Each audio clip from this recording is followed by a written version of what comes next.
Let's start the ball poem from the first flight. Now, the ball poem written by John Barryman. Okay, તમારે બધી જ poem અને એના writer all the lessons અને એના રાઇટરના નામ યાદ કરવાના છે. That might be asked in the exam. યાની તમારે એક ચાર્ટ બનાવવાનું છે, the name of the lesson and its writer. Okay, now this is the poem, the ball poem. હવે એના સ્ટાર્ટિંગમાં ઇન્ટ્રોડક્શન છે કે એક બોય છે જેની પાસે એક બોલ હોય છે. દેટ બોય લોસીસ અ બોલ, યાની અ બોય લોસીસ અ બોલ, હી ઇઝ વેરી અપસેટ. અને બોલ લોસ થઈ જાય છે એટલે એ બહુ અપસેટ થઈ જાય છે. તો બોલ ડઝન્ટ કોસ્ટ મચ. એ જે બોલ છે એની બહુ વેલ્યુ બી નથી, એની બહુ પ્રાઇસ બી નથી. Nor is the difficult to buy another ball. એટલે કે બીજો બોલ બાય કરવાનો એટલો હાર્ડ બી નથી, બોલ એવો કોઈ બહુ મોંઘો બી નથી, પણ બોલ ખોવાઈ જાય છે.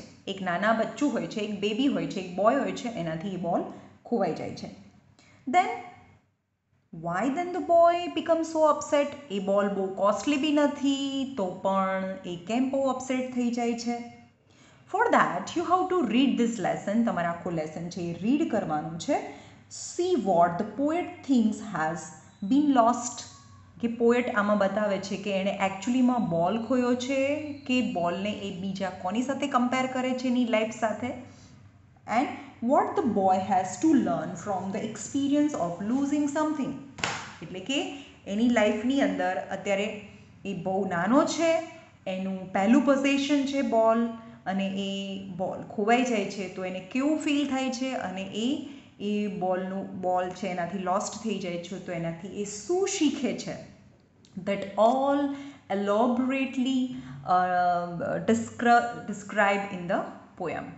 Now let's start the ball poem written by John Barryman. What is the boy now? અહીંયા વોટ એકચ્યુઅલી યુઝ કર્યું છે પણ હાઉ યુઝ થવું જોઈએ. How is the boy now who has lost his બોલ. એટલે એક બોય છે, હાઉ ઇઝ ધ બોય નાવ, કે એનો બોલ જે ખોવાઈ ગયો છે તો હવે બોય છે એની situation is the mental condition or is feeling, એ કેવું ફીલ કરે છે. What is he to do. what he to do, એ શું કરી શકે. I saw it go. મારી સામે મને દેખાય છે. એટલે કે પોએટ છે આ બોય નહીં. પોએટ એવું કહે છે કે મારી સામે મને દેખાય છે કે મારી નજરની સામે એનો બોલ જતો રહ્યો. merrily bouncing down the street. એટલે merrily, happily, bouncing યાની અપ એન્ડ ડાઉન્સ કરતો ડાઉન ધ સ્ટ્રીટ, આખી સ્ટ્રીટને ક્રોસ કરીને. And then merrily over there in the water. એટલે કે merrily bouncing down the street and then merrily over, happily over there in the water. એટલે કે વોટરની અંદર જતો રહે છે. રાઈટ.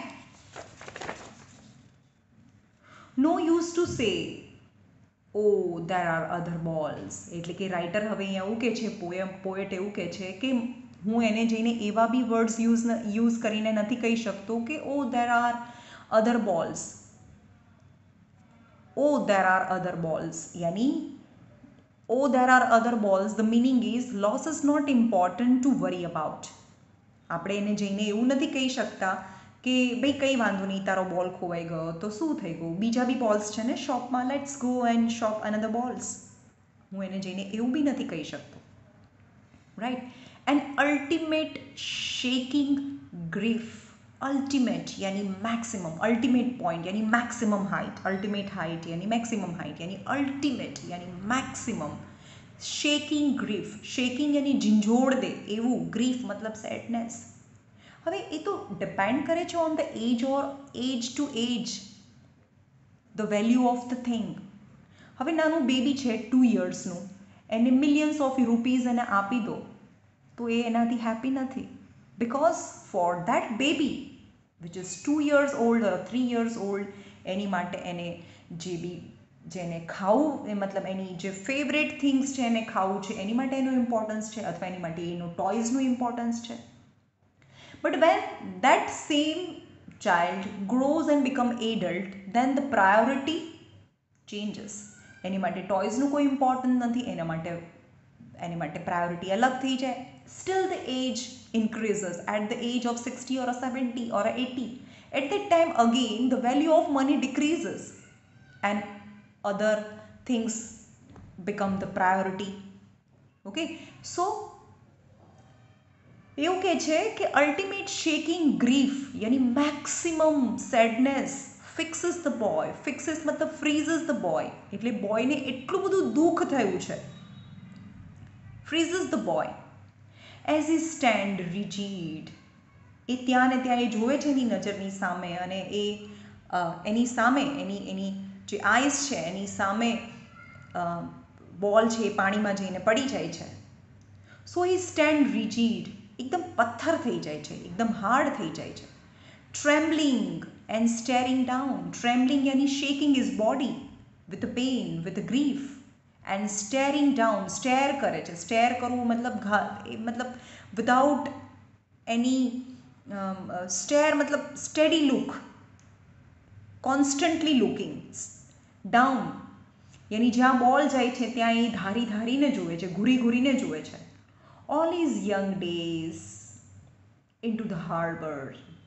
એટલે કે all his young days એટલે all his childhood memories. જાણે કે એ બોલ હતી એની સાથે જે હમણાં રમતો હતો એ બધીની ગુડ મેમરીઝ છે, એની ચાઇલ્ડહુડ મેમરીઝ છે એ ઇન્ટુ ધ હાર્બર. હાર્બર એટલે કે જ્યાં શિપ છે અથવા તો બોટ છે, નદી કોઈ બીનો કિનારો.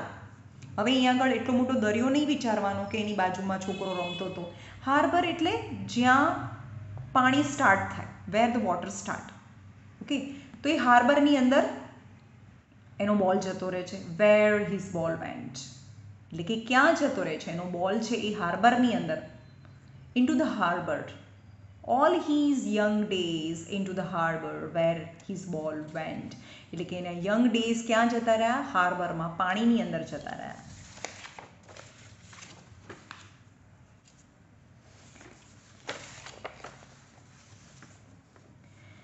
સો I would not intrude on him. હવે પોએટ એવું કહે છે કે હું જોઉં છું મારી સામે જ એ જે બોય છે, યંગ બોય છે, એનો બોલ પાણીમાં જઈને પડી ગયો. So I would not intrude on him. Intrude કરવું મતલબ ડિસ્ટર્બ કરવું. To enter a situation where one is not welcome યાની ડિસ્ટર્બ કરવું. I would not disturbed on him. I would not go into the situation where I was not welcomed into the situation. એટલે કે હું ત્યાં જઈને હું એ બોયને disturb કરવા નહોતો માંગતો. અ ડાઇમ. ડાઇમ યાની 10 સેન્ટ, ખાલી 10 પૈસા. અમેરિકામાં 10 પૈસાને ડાઇમ કહેવાય, 10 સેન્ટ. અ ડાઇમ ખાલી 10 cent and another ball is worthless. Worthless યાની પ્રાઇસલેસ, મતલબ એની કોઈ વેલ્યુ જ નથી. એકચ્યુઅલીમાં હું એને જઈને ડિસ્ટર્બ કરવા નથી માંગતો. હું પણ બીજો બોલ લઈને એને ખરીદીને આપી શકતો હતો, because it's just 10 cent another ball, but it is worthless. પણ એની માટે એ વર્થલેસ છે, એની કોઈ વેલ્યુ નથી બીજા બોલની. Right. Now he senses first responsibility. But now this is the boy who first time lost his possession. કારણ કે એ બોલ એની માટેની પહેલી પ્રોપર્ટી છે. કોઈ એડલ્ટ થઈ જાય તો એની માટે એની પ્રોપર્ટીનું હાઉસ હોય, એની કાર હોય, અને જે લોસ્ટ થાય ત્યારે પણ એને જે પેઇન થાય, the same kind of the pain he is feeling now. So this ball was his first possession. He senses his first responsibility. In a world of possession, this world of possession, when as the age changes, his possession might be changes in the future. But in the world of possession, આ દુનિયાની અંદર બધા અલગ અલગ વસ્તુ possess કરે છે as per the ages, as per their age group.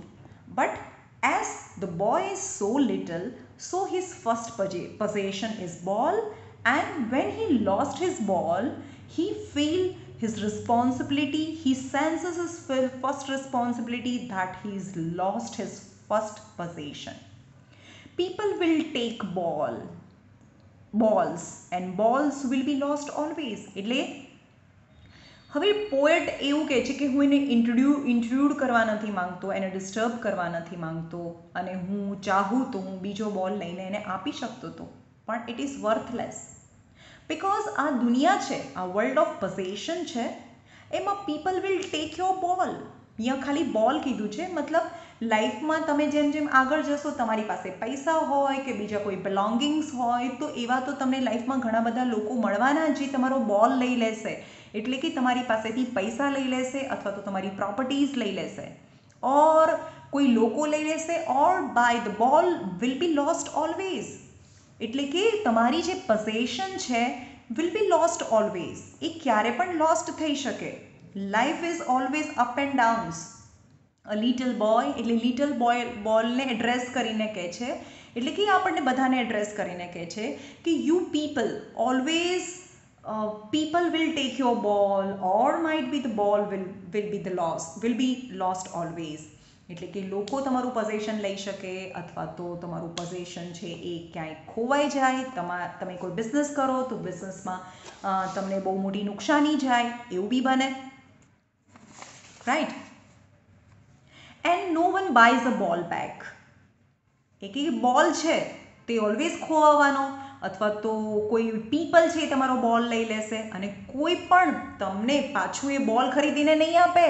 અત્યારે એવું કહે છે કે હું ચાહું તો એ બોલ ખરીદીને એ છોકરાને આપી શકું છું, પણ this poet wants to teach a lesson to a little boy that it is the beginning of this materialistic world. As you grow, then this same kind of the incident happens to you. Then in the future, when you lost something, then no will come to you and do something for you, right? એટલે એમ કહે છે કે ફ્યુચરમાં તમે જ્યારે મોટા થશો અને તમારું કોઈ બી બિલોંગિંગ્સ, તમારું કોઈ પણ પોઝેશન છે એ તમે લોસ્ટ કરી દેશો, ખોઈ નાખશો, તો કોઈ પણ તમને ખરીદીને નહીં આપે. Money is external. પછી એ મની ઇઝ એક્સટર્નલ ત્યારે પણ એવું કહે છે ને કે ખાલી 5 સેન્ટ છે, તો મનીમાં કોઈ ફિલિંગ નથી હોતી. Money is external. He is learning well behind his desperate eyes. પણ હવે જ્યારે કોઈ એને બોલ ખરીદીને નથી આપતું અને ખાલી જોયા કરે છે બોલને, ત્યારે પોએટ એવું કહે છે કે હવે આગળ ઇન્ટ્રોડક્શનમાં હતું કે એ શું લર્ન કરે છે. બોલ ખોવાઈ જાય તો એ શું લર્ન કરે છે? તો હી ઇઝ લર્નિંગ. એ લર્ન કરે છે. Well behind is desperate eyes. Desperate means hopeless eyes. એની જે હોપલેસ, એની આઈઝ એકદમ હોપલેસ થઈ જાય છે અને ખબર પડી જ જાય છે કે જે આ બોલ ગયો છે એ મને પાછો નથી મળવાનો. તો એ લર્ન કરે છે. ધ એપિસ્ટેમોલોજી ઓફ ધ લોસ, यानी knowledge of the loss. Epistemology means knowledge, understanding the nature of loss. Okay, તો well behind his disparate eyes, એની જે આઈઝ છે, જે ડિસ્પરેટ આઈઝ છે, હોપલેસ આઈઝ છે, અને એ આઈઝથી એ બોલને જોયા કરે છે અને એમાંથી શીખે છે કે નોલેજ ઓફ ધ લોસ, એટલે કે જ્યારે કોઈ પણ વસ્તુનો તમે લોસ કરો ત્યારે તમને કેવું ફીલ થાય છે, ત્યારે તમે કેવું ફીલ કરો છો. But and how to stand up, યાની લાઈફમાં અપ એન્ડ ડાઉન્સ તો આવવાના જ, પણ કોઈ પણ લોસ થઈ જાય, whether is the loss of a person, loss of a possession, or loss of a materialistic world. Okay, in this materialistic world, when you lose anything, but after some period of time, depend on the kind of loss, if the person's loss or the loss of a material, and after all of this you have to stand up. પણ તમારે એ loss છે એને ભૂલીને તમારે ફરીથી ઊભા થવું જ પડશે. એટલે કે તમારે ફરીથી એ બધું ભૂલાવીને તમારી નોર્મલ લાઈફને જીવવી જ પડશે. knowing that every man must one day know, and most knows many days how to stand up. અને એ જોઈને knowing that every man must one day know, અને બધા માણસોને આજે નહીં તો કાલે એને ખબર પડી જ જશે કે જો તમે આજે નહીં ઊભા થાઓ, આજે જો બધું નહીં ભૂલાવી દો, every man must one day know. કોઈ માણસો છે સમજદાર હોય તો વહેલા સમજી જાય અને બધું ભૂલાવીને ફરીથી નવી શરૂઆત કરે. And most no many days how to stand up, હે ને, and most to many days. અને એવા લાઈફમાં તો એવા બહુ બધા દિવસો આવશે, એક નહીં બહુ બધા દિવસો આવશે કે જે તમારે પાછળની જે વસ્તુ છે, જે તમારી સાથે જે બેડ હેપનિંગ્સ થયું છે તમારી લાઈફમાં, જે લોસ થયા છે, એને ભૂલાવીને how to stand up, that you have to learn. એની લાઈફમાં ગમે તેટલા પણ આગળ વધી જાઓ, તમારી લાઈફમાં જ્યારે પણ ટ્રેજડી થાય છે તો એ તમારી ટ્રેજડી છે અને એ ટ્રેજડીમાંથી બહાર કેવી રીતે આવવું એ તમારે જોવાનું છે. અને એઝ અ યુથ, તમારા જેવા જે નાના છોકરાઓ છે, આજે આપણે કેટલું બધું જોઈએ છે, મેન્ટલ ડિપ્રેશનમાં આવી જાય કંઈ પણ ના મળે તો, જેમ કે હમણાં સુશાંત સિંહ રાજપૂતનું આપણે સાંભળ્યું, તો that is all about the depression. અને ડિપ્રેશનમાંથી બહાર આવવું મતલબ stand up. When you loose something in your life, steel you have to stand up and start the life in a new way, right? This is all about the poem. It's a very, very interesting and heart-touching poem. Okay, now let's start with the rhyming scheme and poetic device. હવે આની અંદર કોઈ scheme નથી. ball, go, then and water. કોઈ sound છે એ repeat નથી થતું કોઈ પણ સ્ટેન્ઝામાં. So in this poem no rhymic scheme exist. એમાં કોઈ રાઇમિક સ્કીમ નથી, રાઈટ. નાઉ પહેલા જ પેજ પર ફર્સ્ટ 4 લાઇન્સ જોઈએ તો અહીંયા છે વોટ. લાઇનની શરૂઆત સમય જે આ આપણે આપણી 2-3 જે પાછળની પોયમ જોઈ, તમે કદાચ જે એનિમલવાળી પોયમ છે ને એ બોર્ડમાં પૂછાવાની નથી, પણ આઈ રિક્વેસ્ટ કે તમે એના રાઇમિક સ્કીમ જોઈ લેજો, કારણ કે એનાથી તમે શીખો છો કે રાઇમિક સ્કીમ કોને કહેવાય, રાઈટ. તો આ પોયમ જુઓ, એની સાથે જે એનિમલવાળી પોયમ જે ડિલીટ મતલબ જે સિલેબસમાં નથી પણ મેં તમને મોકલી છે પોસ્ટ કરીને, તો તમે જોઈ લેજો. તમે પોયમના મિનિંગ્સ ના જુઓ તો કંઈ નહીં, પણ એની રાઇમિક સ્કીમ જોઈ લેજો, કારણ કે રાઇમિક સ્કીમ છે વેરી ઇમ્પોર્ટન્ટ, તમને 3 or 4 માર્ક્સમાં પૂછાય છે, બરાબર. હવે રાઇમિક સ્કીમ આ જેની લાઇનની જે લાઇન્સ છે એની શરૂઆતમાં જ વોટ આવે છે અને બીજી લાઇનની શરૂઆતમાં વોટ આવે, તો જ્યારે લાઇનની શરૂઆતમાં જ કોઈ વર્ડ રિપીટ થતો હોય તો એને એનાફોર કહેવાય. અહીંયા મેરીલી રિપીટ થાય છે, that is the poetic device is anaphora. Okay, પણ એક જ લાઇનમાં કોઈ પણ વસ્તુ રિપીટ થાય, સેમ વસ્તુ રિપીટ થાય તો એને રિપીટેશન કહેવાય. ઓકે, અહીંયા વોટ રિપીટ થઈ, લાઇનનું સ્ટાર્ટિંગ રિપીટ થાય છે, that is anaphora. And in the same line, when the word repeat, it is known as a repetition. Is the what is the anaphor poetic device, and what is repetition poetic device. Okay.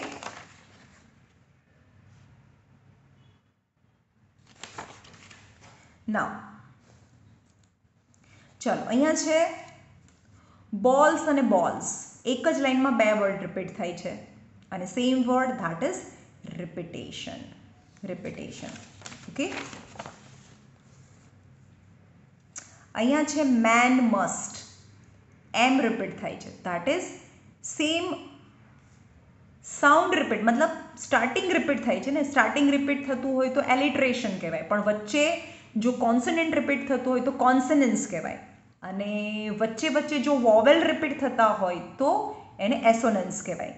પણ અહીંયા સ્ટાર્ટિંગમાં એમ છે, વર્ડના સ્ટાર્ટિંગમાં એમ છે તો એને એલિટ્રેશન કહેવાય. અહીંયા બોલ અને બેક, બી સ્ટાર્ટિંગ વર્ડનો સ્ટાર્ટિંગ રિપીટ થાય છે, દેટ ઇઝ એલિટ્રેશન. સમજમાં આવે છે? સો હિયર ઇઝ ઓલ અબાઉટ, ચલો બીજું તો કંઈ છે નહીં ને. ઓકે, ચલો all about this poem, the ball poem.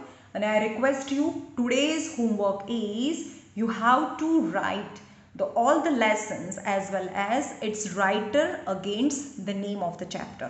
Okay, અને રાઇમિક સ્કીમ છે, બધાએ બહુ જ સરસ રીતે રાઇમિક સ્કીમ જ્યારે હું શીખાડું ત્યારે 2 થી 3 વખત એને રિપીટ અને મતલબ એને ફરીથી રિવાઇન્ડ કરીને 2-3 વખત જોવાની છે, राइट। चलो